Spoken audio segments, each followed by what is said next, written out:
topic of variable costing and comparing that to absorption costing, there's an interesting sidebar to all of this that I want to demonstrate for you, and it's kind of an ethical issue that I'm going to demonstrate for you, and I'll leave you at the end with that ethical question.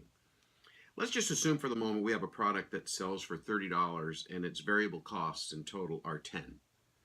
The fixed manufacturing is $150,000 and the fixed selling and administration expense is $100,000.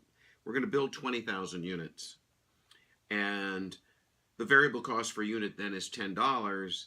The absorption or the absorbed cost per unit is $17.50, which is the $10 and the 20,000 units that we're going to produce divided into the 150,000 units, so we add the $7.50. So under absorption costing, which is the methodology with which under GAAP you're required to report, is $17.50, but for internal purposes we're going to be looking at a variable cost of $10.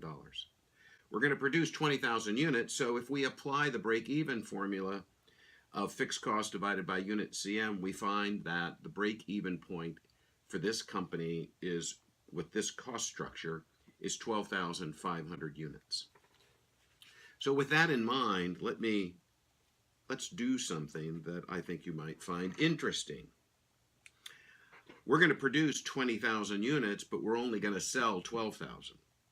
So we are producing too many. And we produced too many because we wanted to. We thought we were going to sell more, but a couple of big sales didn't come in, variety of reasons. But let's take a look and see what the implication of selling 12,000 is, which I want to remind you is less than the break-even point.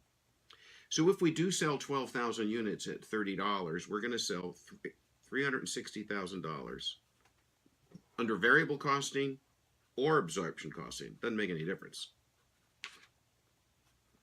The variable cost of goods, however, is $10 times those same 12,000 units, or $120,000, yielding us a contribution margin of $240,000. And since our combined fixed costs of manufacturing and fixed cost of selling are $250,000, clearly we're selling below the break-even point.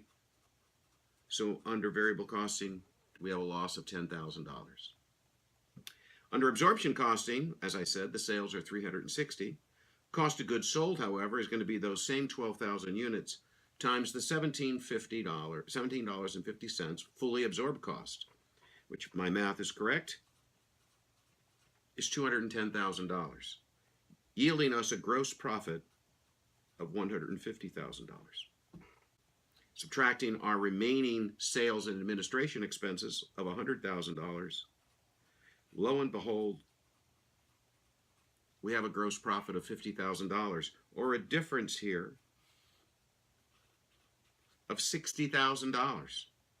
Obviously, the reason for that is we have 8,000 units in excess of inventory at the difference in the cost of the products of $7.50, thus $60,000 is the difference. Now, it'll reconcile itself out, don't get me wrong, as long as we don't overproduce again in the following period.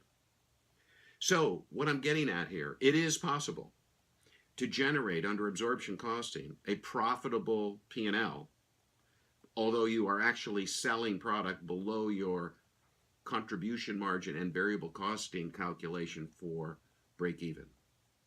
So the ethical question is, would you do that? Well, no person in his right mind would intentionally overbuild just to cover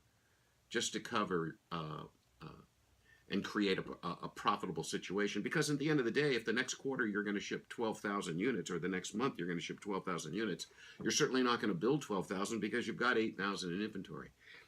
There have probably been times when people are tempted to do this sort of thing. As a matter of fact, I believe there's a problem in your textbook that kind of talks about how many would you build in order to generate a profit.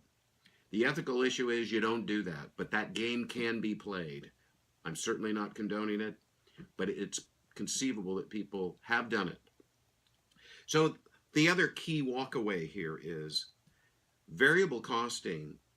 Profit only changes with increases or decreases in sales. Under absorption costing, profit can change not only by differences in sales revenue, but also differences in production. And in this case, it illustrates it perfectly clearly, I hope. So take that with a bit of a grain of salt. I don't mean to condone any of this, but I just want you to see that there potentially could be some ethical issues that someone might have to face.